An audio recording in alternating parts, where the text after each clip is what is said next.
s'appelait Sylvain Kangang. Il se disait ritualiste, apporteur de bonheur, de magie, de solutions, de facilité, pour de petits esprits qui peuvent y croire assez facilement. Il a été emporté par une rivière apparemment, en essayant de faire un dernier rituel. Par rapport à sa famille, bon courage. Cependant, je dois quand même revenir et prévenir beaucoup de frères et sœurs, beaucoup de personnes qui ont une facilité déconcertante à croire tout ce qui semble être magie. La facilité n'existe pas, mes amis.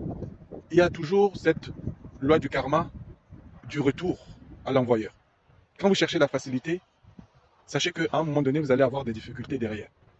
Et je le dis parce qu'en regardant à plusieurs reprises les images, les vidéos de cette personne, j'ai failli, quand il était vivant, lui dire d'arrêter parce que ça met en porte-à-faux beaucoup de personnes, de vraies personnes qui sont dans la spiritualité africaine. Et je sais que beaucoup de personnes qui sont dessus de la spiritualité occidentale sont en train de revenir vers la spiritualité africaine. Et malheureusement, ils tombent sur beaucoup d'escrocs. Évidemment, beaucoup de ces partisans vont dire que, mais qu'est-ce que tu racontes là?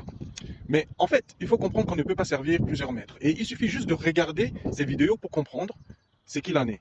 Ce personnage mélangeait tout. Et c'est déjà là la preuve que c'était du charlatanisme.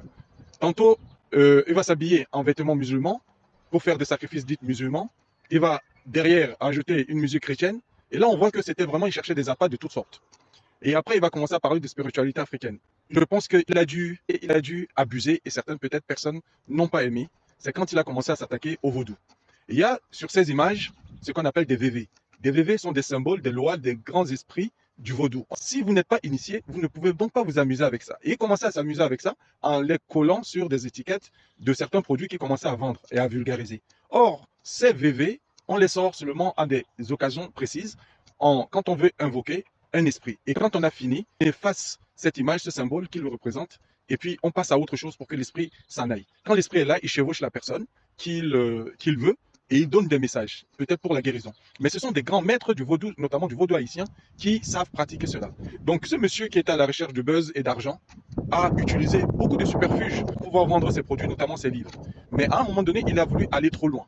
Et je ne sais pas si c'est ça qui l'a attrapé. En tout cas, faites attention aux nouveaux prophètes de la spiritualité africaine. Certains vous vendent du rêve et vous font penser qu'il suffit juste de certaines pratiques pour pouvoir avancer. Mais sachez-le que dans la vie, certains problèmes sont là et vous devez de toute façon les traverser. Si vous cherchez que la facilité, ce n'est pas possible. Vous pouvez faire appel à des véritables professionnels pour vous aider à traverser certains problèmes. Pas tous vos problèmes de la vie, parce que d'autres problèmes méritent que vous les confrontez pour pouvoir avancer.